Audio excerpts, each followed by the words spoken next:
paz do Senhor Jesus esteja com você, minha irmã, esteja com você, meu irmão. Uma das curiosidades mais interessantes, eu diria até mais bonitas, significativas, da religião cristã, diz respeito à essência desta religião conforme proposta por nosso Senhor Jesus Cristo. Um dos pontos centrais, um dos pontos distintivos, inclusive, da religião cristã, da vida nova, proposta por Jesus Cristo, foca o relacionamento com o semelhante, o relacionamento fraterno. Isto fica evidente a partir de vários pontos, a partir de vários detalhes ou indicativos, digamos assim. Um deles, evidente, é aquilo que fala do primeiro mandamento.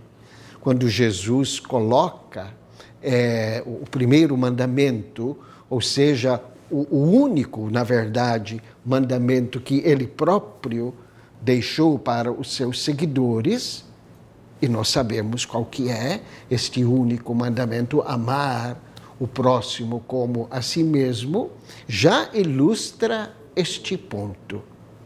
Uma outra sentença significativa do Senhor Jesus Cristo é quando ele diz que os discípulos serão reconhecidos como seguidores dele pelo amor que praticam com o semelhante. Nisto, reconhecerão que vocês são meus discípulos, diz Jesus, se vocês tiverem amor uns pelos outros.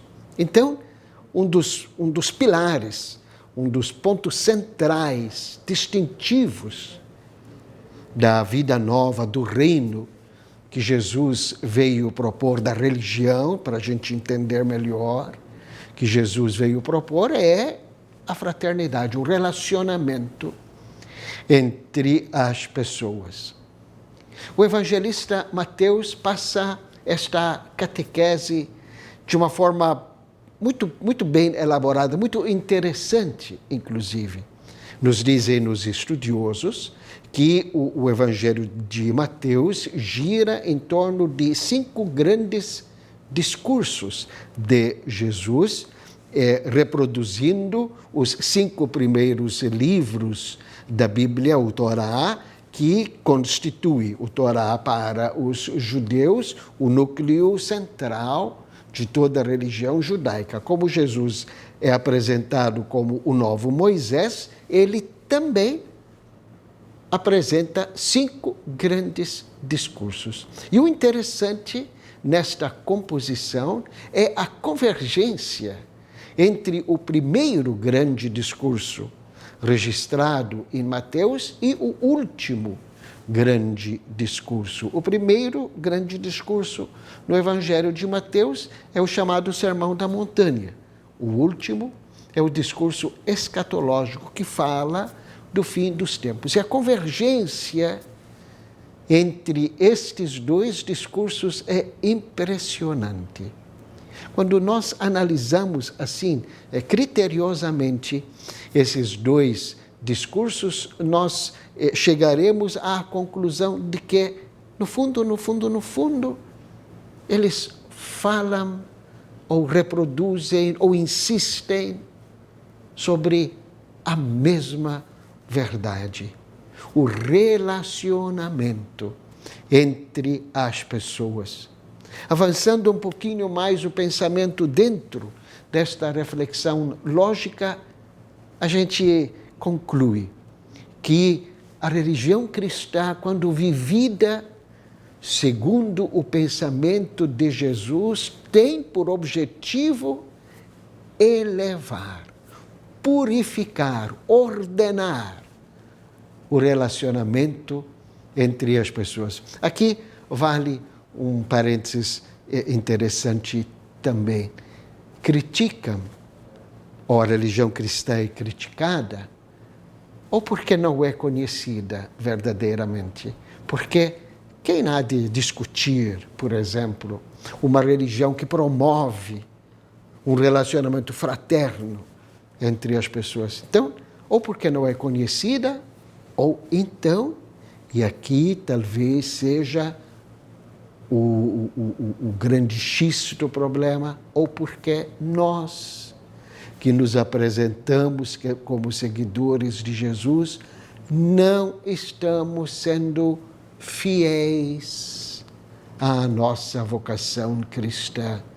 Talvez nós estejamos mudando o foco, a essência daquilo que o Senhor Jesus disse. Mas fecho aqui o parênteses e volto, então, para a convergência desses dois grandes discursos para mostrar que, de fato, o grande desejo de Jesus é que seus seguidores elevassem, purificassem a maneira do relacionamento entre as pessoas. Começamos com o primeiro grande discurso, que é o Sermão da Montanha.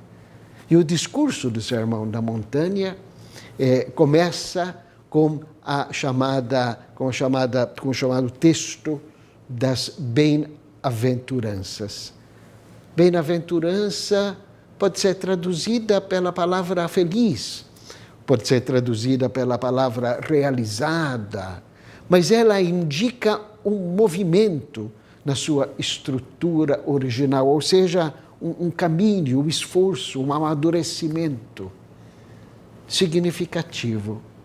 No primeiro discurso que Mateus apresenta ou coloca na boca de Jesus, por 8 vezes seguidas, aparece a palavra bem-aventurados, felizes, realizados. O caminho para a realização se faz, e aí Jesus vai elencando.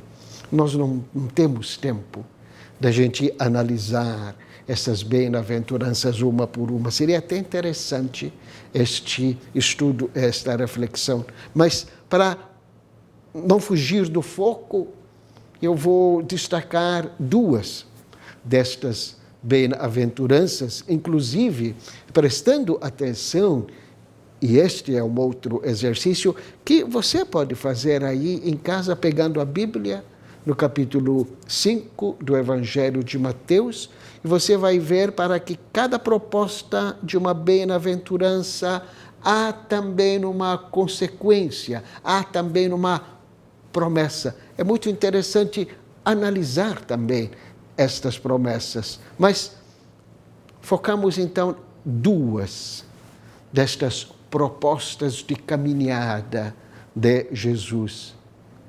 Ele diz: felizes, bem-aventurados, os puros de coração.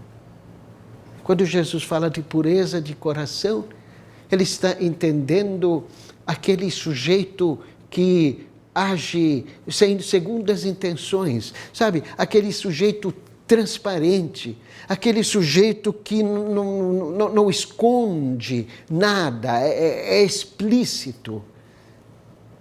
E você sabe qual é a promessa que Jesus associa a uma pessoa que é sincera, que é transparente, que não age com segundas intenções? Jesus diz: esta pessoa, veja só, vê Deus. É como se esta pessoa vivesse constantemente na presença de Deus, vivesse em comunhão explícita de Deus. Olha só, o relacionamento transparente, sem mentiras, com o semelhante, faz com que a pessoa testemunhe a presença de Deus. Jesus, no mesmo discurso, fala também e chama de bem-aventurados, coloca como caminho para a realização na promoção da paz. Felizes os que promovem a paz. E paz, na boca de Jesus, não significa somente um convívio harmonioso, ela significa muito mais, o shalom, de Jesus, dos judeus, perdão, é algo muito mais profundo. Representa a promoção do bem-estar geral das pessoas. Pois bem, esta pessoa que procura o bem-estar geral, que procura esta harmonia entre as pessoas, que procura superar todas as desigualdades, fundamento para um convívio harmonioso. Você sabe, amigo, amiga, o que Jesus associa, a promessa que ele associa a esta bem-aventurança? Ele diz, esta pessoa é conhecida e será chamada filho ou filha de Deus. Se você quer saber se o título filho ou filha de Deus é merecido, basta perguntar para si mesmo. Eu trabalho pela promoção da paz, pela igualdade entre as pessoas, pelo bem-estar de todas as pessoas. Então, veja, o discurso das bem-aventuranças, inclusive como aquilo que segue depois, no capítulo 5, 6 e 7 do Evangelho de Mateus, procura elevar o relacionamento entre as pessoas. E aí passamos para o discurso escatológico, que fecha, digamos assim, o ministério de Jesus. Nele, Jesus fala do juízo final. O que vai acontecer no fim dos tempos? Como que as pessoas serão separadas por Deus entre bons e maus? Você conhece este discurso. E aí, Jesus vai falar que os anjos vão juntar todas as pessoas, aparecerá com toda a sua glória, o Filho de Deus como juiz, os anjos vão separando os bons dos maus, as ovelhas dos cabritos, e aí vem a sentença. Entrem felizes, novamente, bem-aventurados. Vocês são benditos do meu Pai. Venham para a glória eterna. Porque eu tive fome e vocês me deram de comer. Eu tive sede e vocês me deram de beber. Eu estava sem roupa, me vestiram. Estava doente, me acolheram, foram me visitar. Estava sem casa e vocês me acolheram. Eu estava preso, vocês foram me visitar.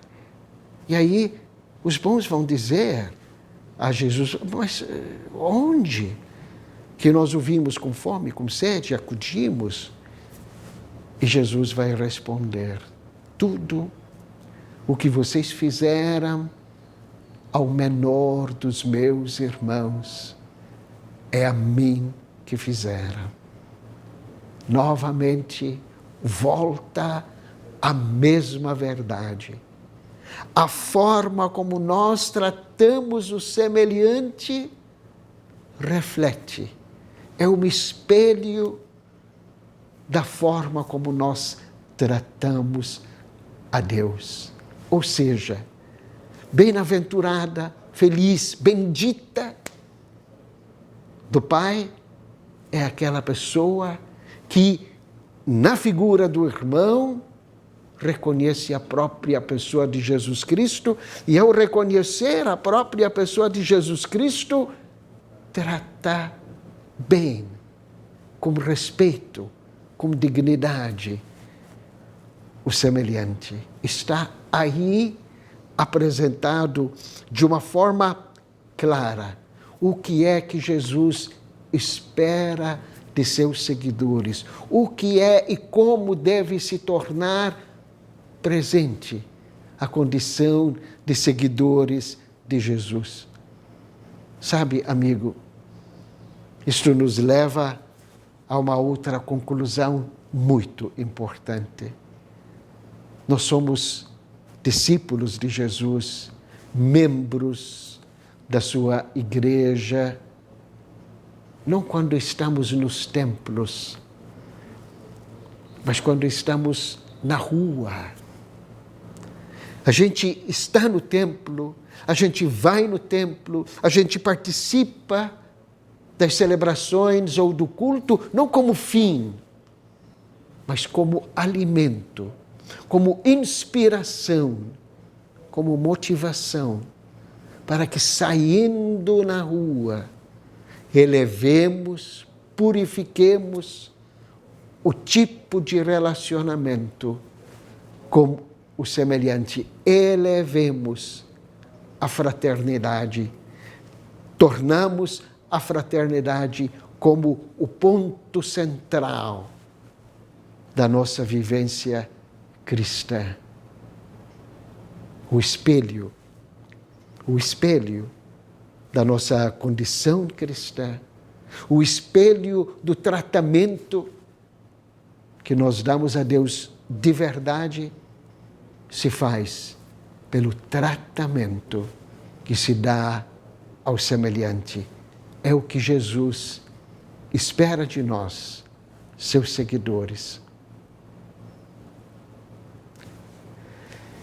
Que a paz do Senhor Jesus permaneça com você e com todos aí em sua casa.